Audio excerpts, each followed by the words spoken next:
All right. It's good to see everybody. Thank you for joining our Zoom call. We're waiting for a few more people to jump on in. They'll do that whenever they get on. And for those of you who are watching live on YouTube, thank you for your patience and for joining in through YouTube. If you do want to participate, if you're watching on YouTube and you want to participate, you can always text me to my phone. That would be the easiest. Yeah, and or if somebody's willing to watch YouTube and they're the texting there and then alert me as to any thoughts or questions, comments that are coming through YouTube. All right, so grateful for our time together from last week and grateful for our time even here today. We're on our second session and we are dealing with empathizing with youth today.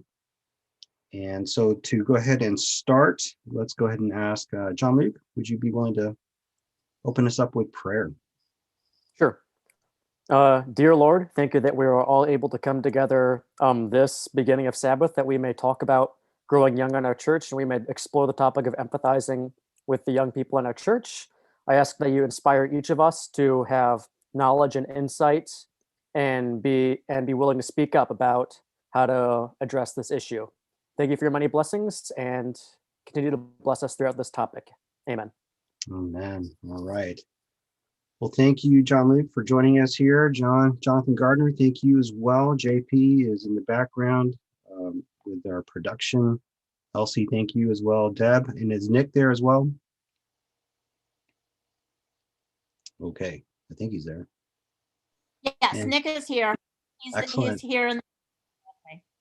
And if you are a young adult or a teen that is watching live on YouTube, would you please, if possible, get on our Zoom link and join us here in our discussion as well. All right, so from last week, we talked about keychain leadership, and it's understandable. There's a possibility that some are skeptical that our church would be able to really literally give leadership or leadership keys to our youth and young adults. But I assure you, this is the journey that we want to be on. We want to be able to give leadership and keys to our youth and young adults. So we are on a journey. Of course, we want to be able to expose ourselves, be introduced to all 6 essential strategies from the Growing Young journey, and that's what we're doing every Friday night for the next 6 weeks or so. And so once we get through this whole 6-week journey, actually not just once, we'll start experimenting with our Growing Young process. But once we are done with our 6-week journey or 7-week journey, then we'll begin to explore even more what we can do to grow young. Of course, always with Jesus at the center. All right. So our topic today is empathy, and I want to turn to Jonathan. Jonathan, can you give us your understanding of what empathy is and why it's important in the church?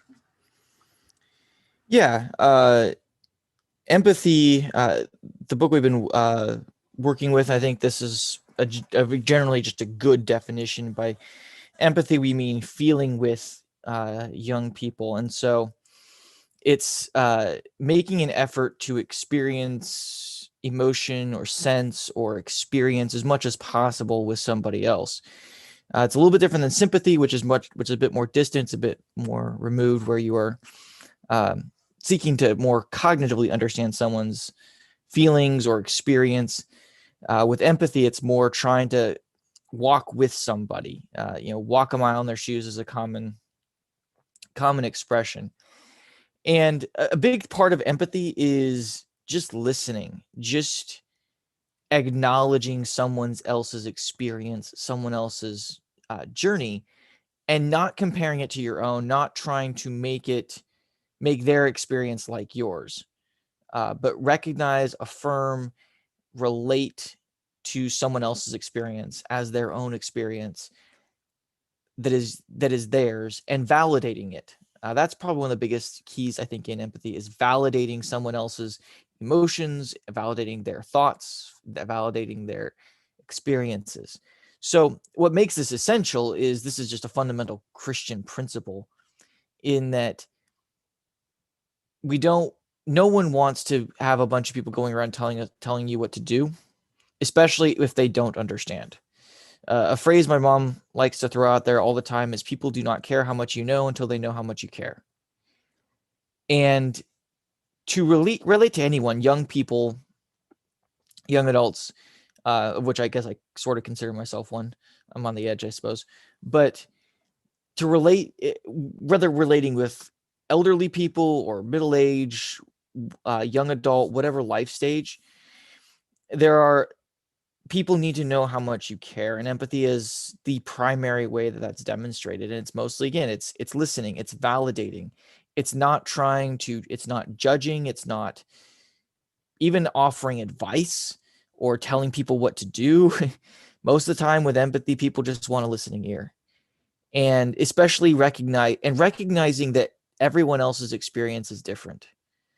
We're going to probably talk about this a bit more, but essential for reaching young adults and teenagers, especially for the generation prior to mine, so Gen X, baby boomer, etc. Understand that the world we have grown up in and we're living in is very, very radically different than yours. And we'll probably talk more about some of the more specific details of that as we go along. But we just want to be validated, our experiences, emotions, and thoughts be validated as legitimate and genuine. So that's where empathy comes in. If empathy is not given and received, none of this matters, really. We're just not, no one, and this is true of across this basic human thing, is if people don't feel that you care, if people don't feel that you empathize with them, they're not going to listen, they're not going to care, and they're not going to want to be part of your group. Okay, yeah. Hey, thank you, Jonathan. I appreciate that. And certainly Jesus even exemplified empathy. There's a few places in scripture where he does that. And so thank you for that introduction to empathy. And with that, we're going to go to our video. It's a 14-minute video. Again, this is a video clip, 14-minute video clip back in October of last year, when our core team was going through this journey together. And this is again Jake Mulder presenting on Empathize with Young People.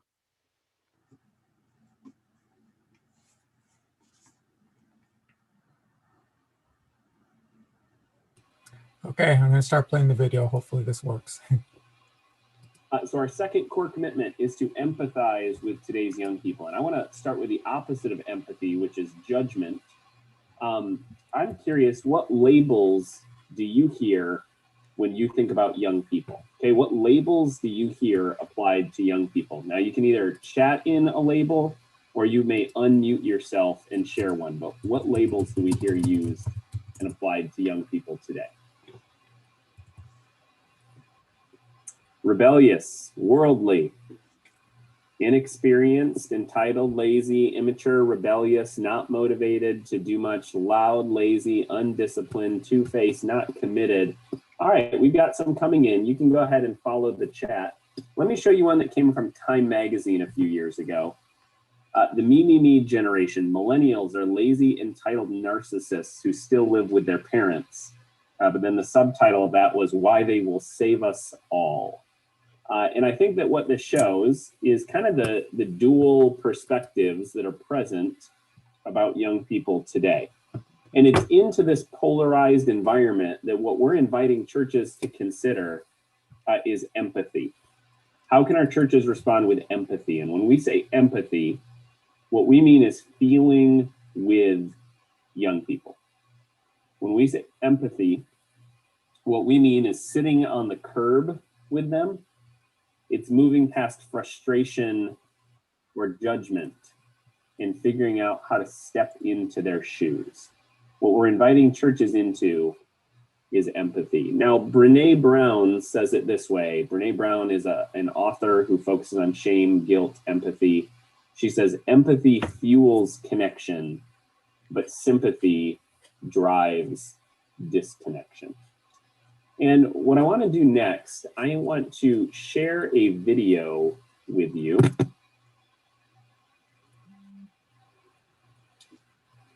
I want to share this video with you to give you a picture of what empathy can look like in the church. Okay, so I'm going to show this video. It's a video of a real church that we studied. Some real young people we met. You're going to meet Natalie and Jazzy. I want you to see their journey, and then we'll talk about what empathy means. So here you go.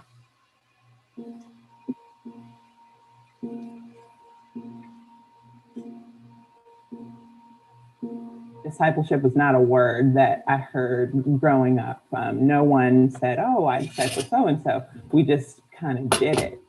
The Lord was pushing me to step out and essentially started learning the message of discipleship. Kind of felt like a burning bush experience where the Lord was like, it's time to start passing that on. So the next question is like, oh, well, great, to who?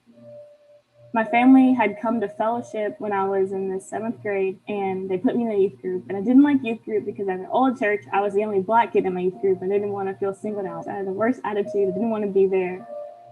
We were all in this tiny room, 4 middle school, high school girls, and I barely know any of them. I thought, all right, there could be a divine appointment in this room.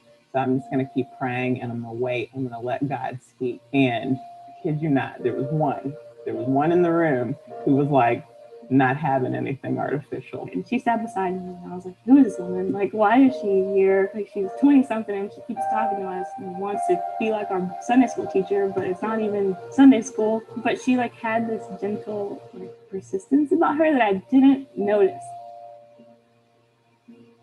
That night, I just started dreaming of this young girl. Sometimes we were going on walks. Sometimes we were going on runs. Sometimes we were sitting around at a table, and I thought, okay, I'm gonna ask her to coffee because 13-year-olds like coffee. 13, 14, didn't drink coffee. I was like, I mean, I guess. Nothing else to do, you're gonna pick me up. I knew it was an obedient move. I want to have it all together, but Lord, I don't know what's next. I'm sitting at coffee with a 13-year-old. I don't know what to say.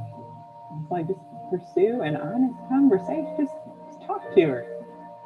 I remember she asked me a question about like someone's relationship in the youth group. I think they're gonna break up.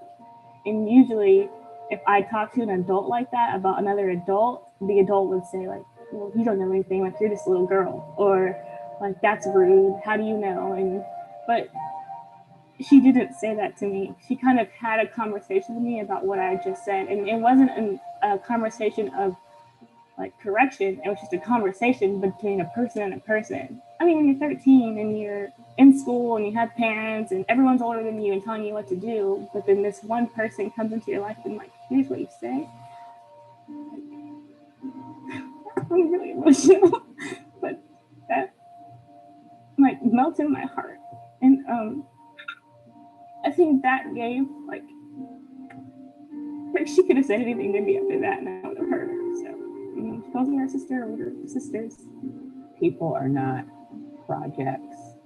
We started sitting down and meeting. We were for sure going to see each other on Sundays, but all of a sudden, a project didn't emerge. There wasn't this point where I go, okay, I'm discipling you and you're my disciple. It expanded what I really think that God meant for discipleship to be. This has been the one thing where I feel that I've been blessed in every way. The gift, she's a little sister. It's meant the world to me. See people as people. Don't come with all the answers and all the help, but have a conversation with someone and taking things slow and looking at people as if they're royalty, who they are. Treat people like people, like they're your friend, and actually mean it in your heart.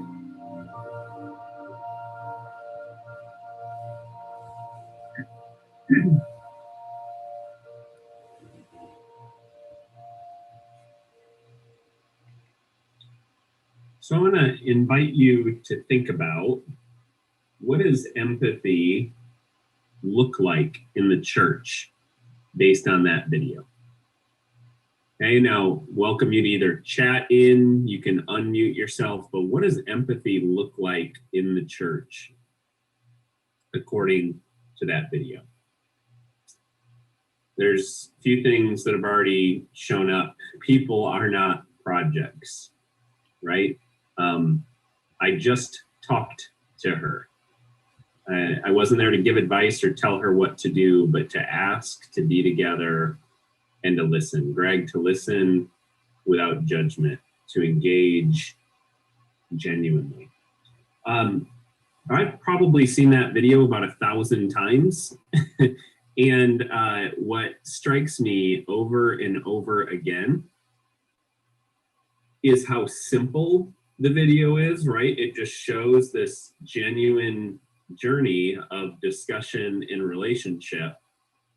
But what I'm continually struck by is that's not the culture that I see demonstrated in most of our churches most of the time, right? It is so simple. It is so straightforward of that listening and connection. But at least when I look at churches, that's not the default operating procedure for how I see most churches functioning. Now, I've seen that be the case from my own observations. If you have finished your Growing Young assessment, I'm just going to make a guess. My guess is that empathy might be the lowest core commitment in your church. And I say that because of the tens of thousands of churches that we have had complete this assessment, time and time again, one of the lowest responses that comes back is on the topic of empathy. So let me share with you then, what might we do about that? What might that look like in terms of next steps? The first one is this: don't assume, no matter what your age, don't assume that you know what life is like for someone else or another generation. I think it's possible for those of us who are older to look at younger people and assume and judge certain things about their culture. I think it's possible for those of us who are younger to look at those who are older and to assume or judge things about them and what they've been through and what their life looks like. Now, for those of you who are on the middle to older spectrum, my guess is there may have been a time where you looked like this, you dressed like this was part of your culture. And looking back, you're thinking, what were we possibly thinking about? And I think oftentimes we project that on young people. Some of you may have used this phrase, when I was your age, right? When I was your age. Now I like the meme here. When I was your age, we fought with fists, not with caps lock. You can Google that one or let it sink in if you're not quite getting it yet. But what I want to introduce you to as we're thinking about empathy is the reality for today's young adults. Okay, the reality for today's young adults. Here's a math equation that shows up in your folder. Plus 5 years plus options minus relational support means that 28 is the new 18. Here's what that means. Today's young adults are growing up about 5 years later than in previous generations. When I say growing up 5 years later, what I mean by that is the traditional markers of what it meant to be an adult. Getting married, having kids, being established in your job, those things are happening on average about 5 years later for today's young people. Those same young people have far more options to pursue than generations past. And in many ways, we've taken away some of the relational support that used to exist for that journey.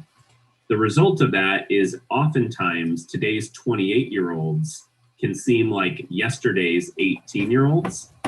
But what's also true is there's other ways that today's 18-year-olds can seem like 28-year-olds because of what they have access to, the things that they're exposed to.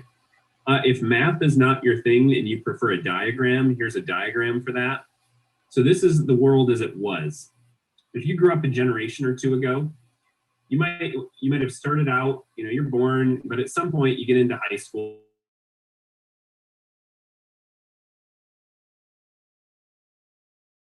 after getting married or after getting a job, you would get married. After getting married, you would have kids. It didn't work this way for everyone, but across the board, kind of middle class America, that's what the path looked like. And the average young adult in the United States a generation or two ago was married and had kids and was established in their job by age 22 or 23. Let's fast forward to the reality for today's young people. Now pay attention to the graphic here. Here's the world as it was. Here's the world as it is for today's young people. I'm going to show that one more time just to make sure you catch the animation. So world as it was a generation or two ago. Here's the world that today's young people are experiencing. Right? What used to be a more consistent path, maybe a bit more of a linear path, what has entered in is a series of twists and turns. Life is not quite as straightforward as it used to be. When you think about our churches and the reason that our churches and the adults in our churches need empathy is so many of us are used to this world. And this is the world that our church is largely calibrated for. When we're having this conversation about growing young, what we're having a conversation about is how do we actually design the church to be able to respond to a world that looks like this, okay? We think that today's young people are asking a few big questions about the world. Now, everyone is asking big questions about the world, but we think young people, especially as they're going throughout development and growing up, are asking these questions with a lot of pressure. They're questions of identity, belonging, and purpose. And all right. So you saw that diagram, that linear diagram, and then all of the roundabout loop-de-loop journey that many young adults are going through at this time. How do you feel about that diagram? I think I know that I fall into that linear diagram of trying to fit all those expectations of graduating high school, college, work, get married, have kids, this type of thing. But what do you think about that diagram where young adults today aren't necessarily following that linear diagram? They're just kind of hopping around, finding their way through life. Any thoughts on that?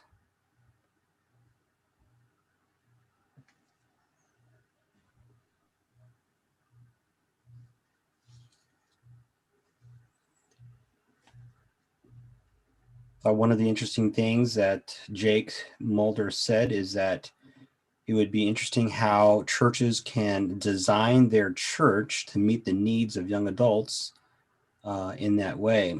In the chat, Alex Leonor, welcome to our Zoom call. Oh, it's so true. We have so many options and so many ways that life can come at us. And then our older generations don't necessarily understand that, right, Alex? They want you to fit into a certain expectation, right? And that's the only expectation that they know. And so when they see you taking a gap year or still at home, living at home, maybe you're not married yet, and what you're how old and you're still not married, that type of thing. That's not very empathetic, is it? But what if a church were full of members, and we can stop share screen there. There you go. What if a church were full of people that just wanted to journey with you, no matter where you were in life, and just wanted to be there to support you and to keep helping you connect with Jesus? What would that be like for you? So one question that I'd like for one or two of you to answer is, has there been an adult in your life that has modeled empathy for you? Has there been an adult in your life when you were younger? Maybe it's happening for you today as a young adult. Was there an adult that modeled empathy for you, and what was that like?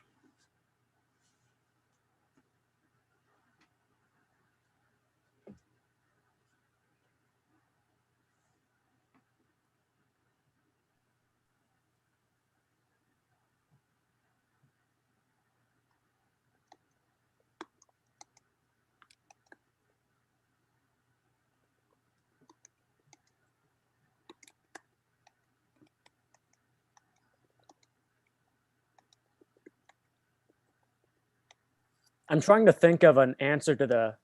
Is this related to the diagram, or is it just empathy in general now? Empathy in general, but yeah, we'll be able to connect it with the diagram. Okay.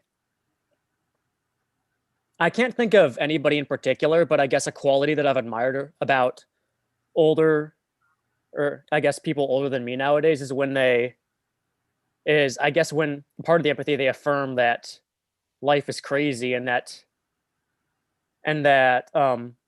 nobody needs to fit into neat categories of you first to go to high school, then college, then married, then kids.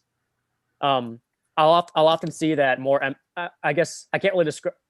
More empathetic adults will be like, all right, cool, you have a job, you're living with roommates, or you don't have a job, you're taking a gap year. They'll ask if you're happy, or if you're happy.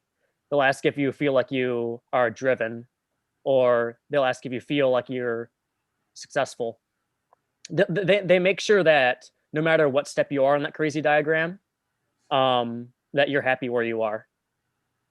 Yeah. Thank you, John Luke. Well, so let me follow up with that. Maybe you've experienced another adult, and you don't have to name names, who did not express empathy. How did that make you feel?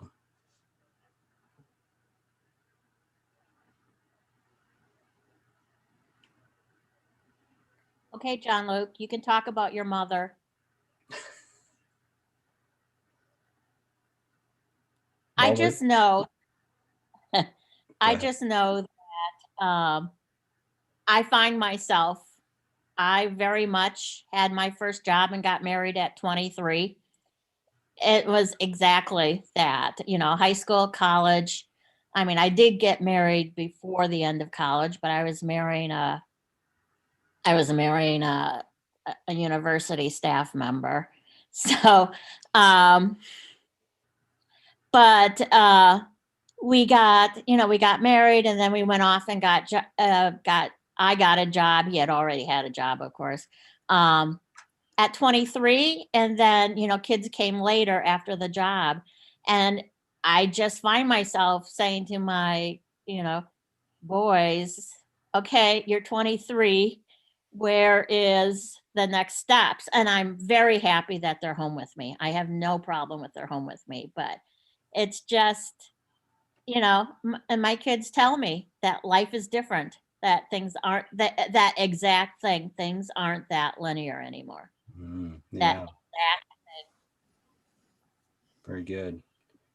Yeah, in the chat, Esteban is agreeing with Alex. Things have truly changed from the last generation to our generation. Life has brought us changes in all directions.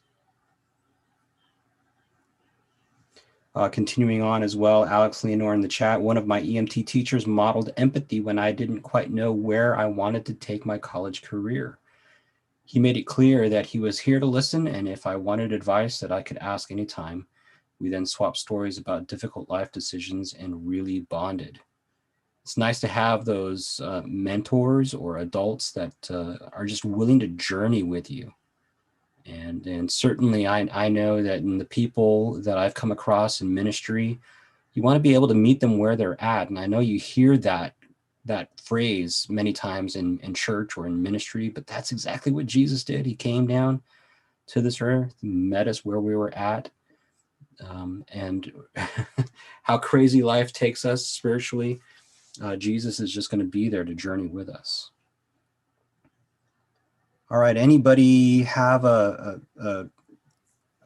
story of, or can share when an adult did not convey empathy? How did that make you feel? It's not so much a specific example, but it is a couple of a couple different things that I've experienced. And I'm certain a lot of kids my age, or I guess young adults, have experienced that can be very frustrating. And sometimes it even comes from a well-meaning place. And, again, part of empathy is making an effort to understand and to not assume. And so, one of the things is, and I get this less and less now, maybe because people have given up hope, but asking if I have a girlfriend or when am I getting married, asking me like, what are you going to do when you're done with your degree?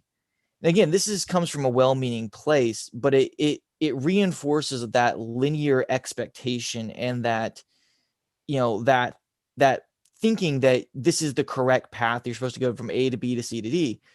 And I'm not necessarily on that path. And it makes me feel out of place, uncomfortable. And particularly when it in questions about my future, especially when there are things that are seriously unknown, that adds a lot of stress, because it just adds to the expectation that you're supposed to do things in a certain way.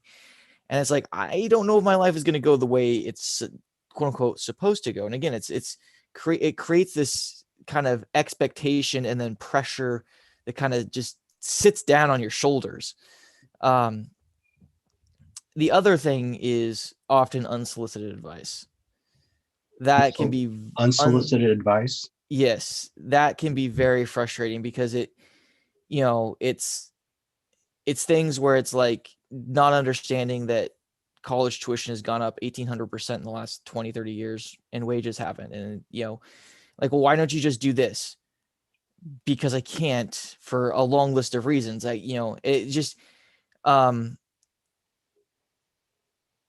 It's those kind of things. The technical term I think is microaggression, which is not, again, it's often comes from a well-meaning place, but it demonstrates a lack of understanding of what it is like for young adults. And it places pressure and expectation on us that we're supposed to fit into a mold that we either don't feel is best for us or just simply can't fit as well. So those are, I think, examples of lack of empathy or lack of understanding, I think, that I've experienced.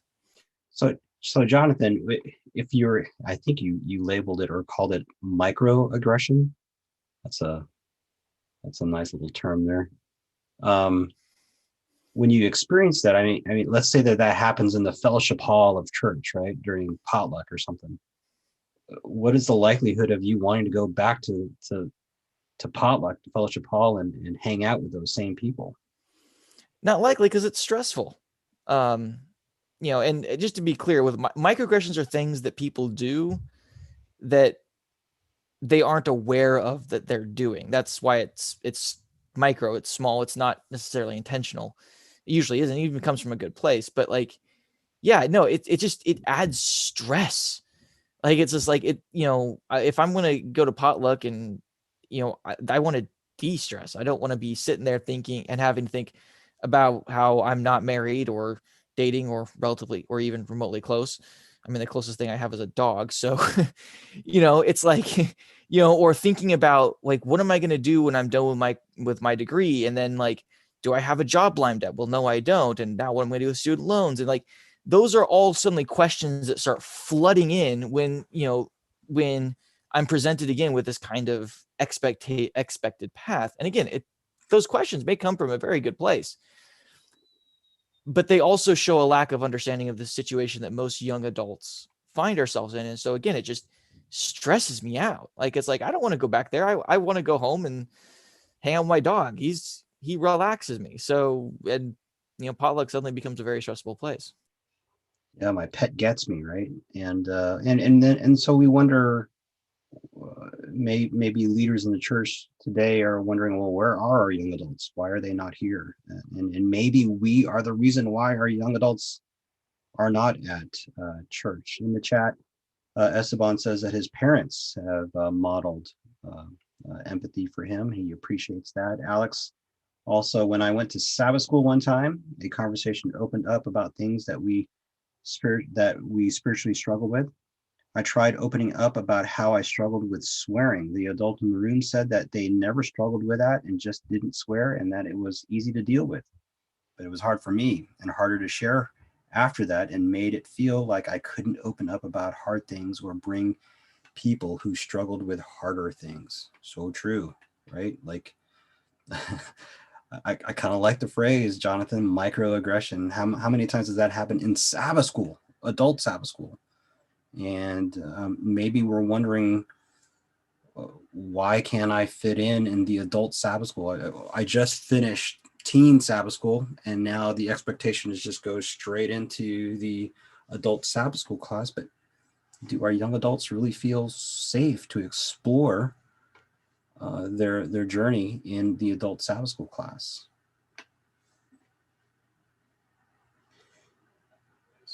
Any thoughts so far? So what does it look like for you to feel encouraged and supported in the church, in your church, in our church? What would it look like for you to feel supported and encouraged as a young adult or as a teen? What would it look like for you to feel supported and encouraged in church?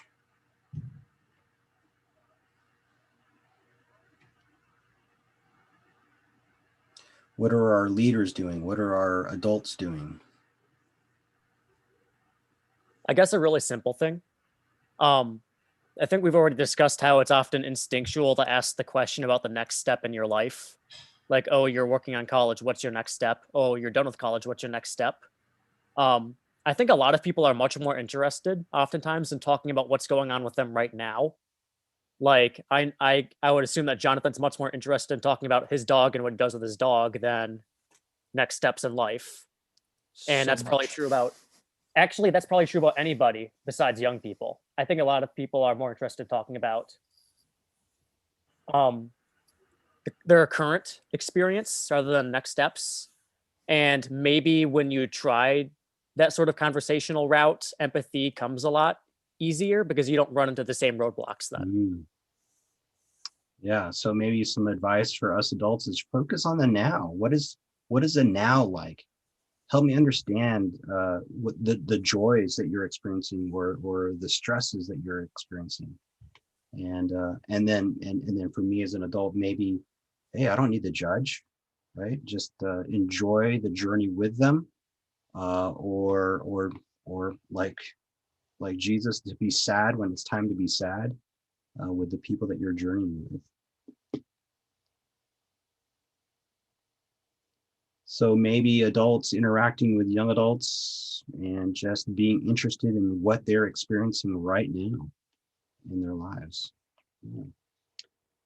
In the chat, Alex continues, it's also hard to travel to an adult Sabbath school when you have few friends in that Sabbath school. So let's, and if you want to come back and chime in on any of these questions, I've got another question here. What are some topics or issues that you as a young adult feel the church just doesn't get? Let me see if I can rephrase that just a little bit. Are there issues, topics that you feel the church is just not getting?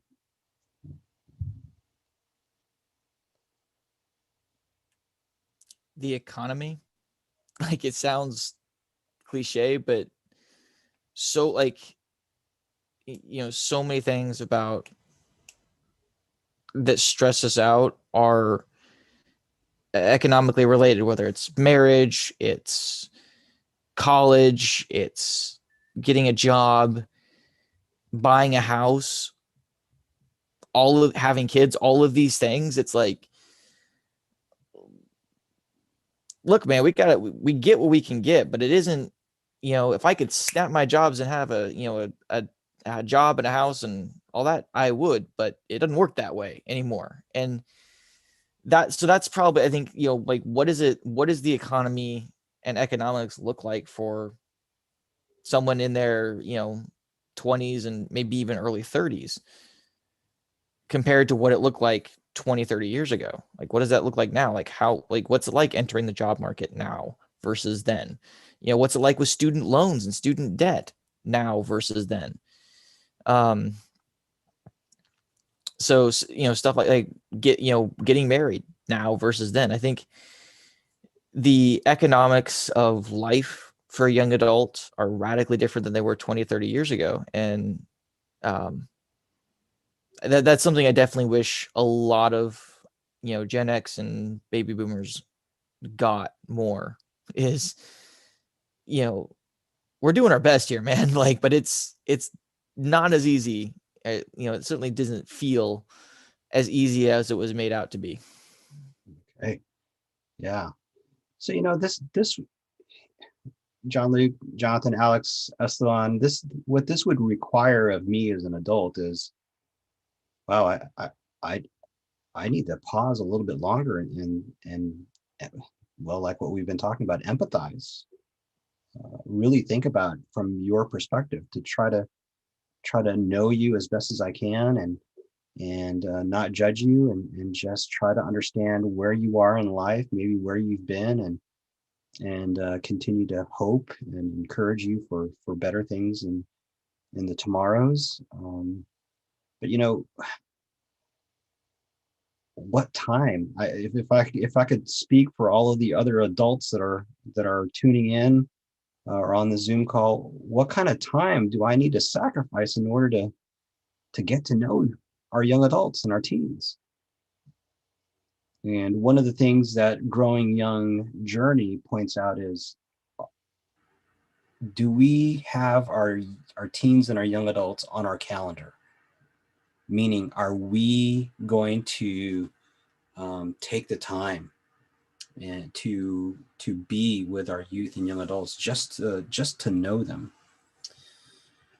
Esteban in the chat, I would say we could feel more supported by the church if we were given more opportunities to help running the church service, for example. If we were handed the key, as we said last week, when young people see other young people leading a church service, it will build more interest in the church and bring young people closer to God. So yeah, like we talked about last week, handing over that key of leadership to our youth and young adults, that can be one of the things that we can pursue here at Downers Grove.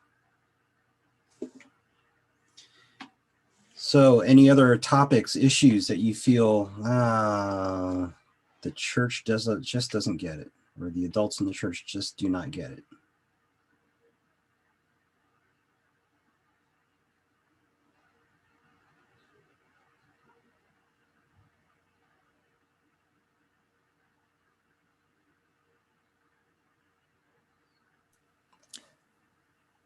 Technology at times and the necessity of it for life.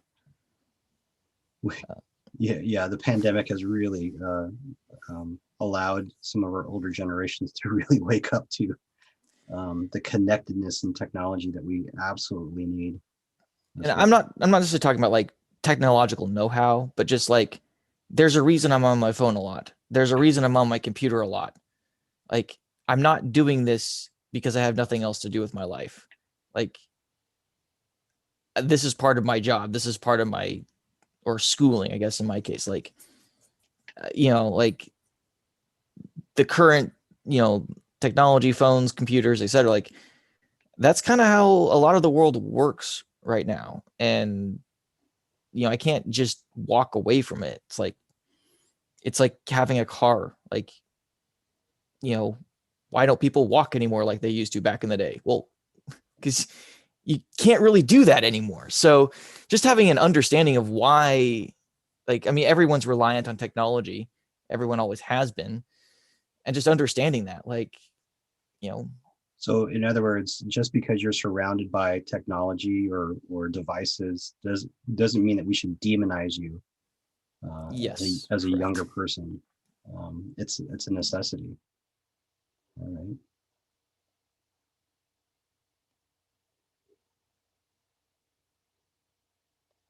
right. I did visit an older couple, and they did tune in to last week's session. This is a retired couple, and they were so excited about us doing this on Friday nights, and they watched the whole thing, and they were so scared of all of the dead space, like all of the quiet time. And I assured them I'm okay with silence. It just means that the Holy Spirit is working.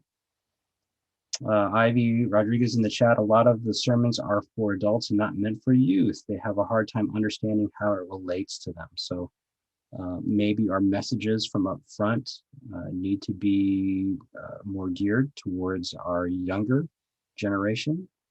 Okay, thank you for that, Ivy.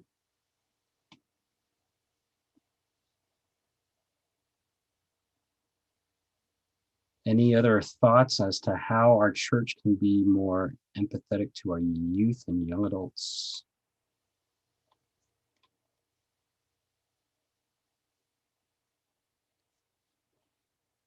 So what would happen if we were to have an opportunity where our younger generation, together with our older generation, were to listen to each other regarding race, regarding racism, social justice? Before we go to that, I had an answer to something. I was typing, but I figured I'd just talk. I think that something that could be done on both parts of the younger people and the older people are making time to have those empathetic conversations, and possibly have them outside of the fellowship hall. Because that would mean a lot, you know? Right. Yeah, that goes back to that time spent together, and can we do it outside of those 3 hours on Sabbath morning, right? Yeah. Can we be a church outside of Sabbath morning and be able to have those honest, authentic conversations and just opportunities to learn? And really, for me, being empathizing for the other is what we should be as Christians, as missionaries. If you were going to be a missionary to another culture, you want to be empathetic to their culture. You want to be a student of how they talk, how they process things, and we need to be empathetic to each other, even within the church, cross-generationally. Very good. Thank you for that, Alex. So, and then going back to these topics of what would happen if we had some conversations about race relations, and the social injustice that's happening in the world. What would we, as an older generation, be willing to listen and understand where our younger generation is coming from on some of these issues? What about sexuality? What about relationships? Things like this. What would that look like within our church if we really were empathetic towards one another? Still having Jesus in the middle, right? And developing a relationship that way. I'm looking forward to how God is going to move us that way. Any final thoughts, hopes for our church regarding empathy? I would say that regarding those hard conversations, if the consensus is that they are good conversations to have, then you should not be scared by the people that might be upset when you have those conversations. It's sort of like ripping off a Band-Aid. It might hurt a little bit, it might hurt some people, but if you know it's important, then you got to do it anyway. I think, at least. Yeah, right, John. Like there could be some fear surrounding that, right? Because of the initial pain.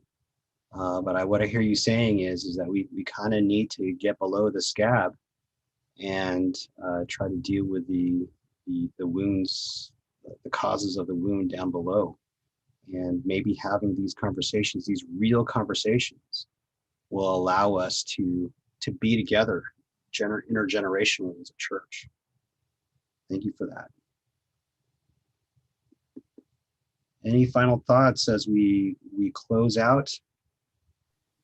Yeah, I will Alex. say, I think that the hard conversations are only going to be found when that time for empathy outside of the church comes, because every individual has different hard conversations that they need to have. And just to have a blanket hard conversation may be good for opening awareness, but really getting to know individuals and their hard conversations can help to make more of an impact. Yeah, right. Thank you, Alex. And certainly the pandemic has made things a lot harder in many ways for church ministry, or ministry within the church, cross-generationally, and even within the generation, among you all as peers. How do you have those conversations with your own peers in a pandemic? So we're looking forward to the restrictions of the pandemic lessening, and looking forward to finding ways to reconnect, or maybe just connect in a better way, maybe even better than we have before. And those are some of the things that I'm looking forward to moving forward. Any others have any final thoughts as we close out? You can always just wave or unmute, chime in, put something in the chat. You're okay with that? Again, today we talked about empathy. Last week we talked about keychain leadership. Next week, next Friday, we hope you come back and participate. And next week we will be tackling the topic of taking Jesus's message seriously. Taking Jesus's message seriously. This is an important one as well, so we hope that you can tune in there. Again, we're on a journey to unpack these 6 essential strategies of a church growing young. So we're not trying to solve everything right now within an hour or an hour and 15 minutes. We're just introducing these topics, trying to get to know each other the best we can over Zoom. And then hopefully by the time that we're done with these 6-7 week journey together on Zoom, then maybe we can actually meet face to face and really pursue some genuine, authentic stuff in growing young. All right.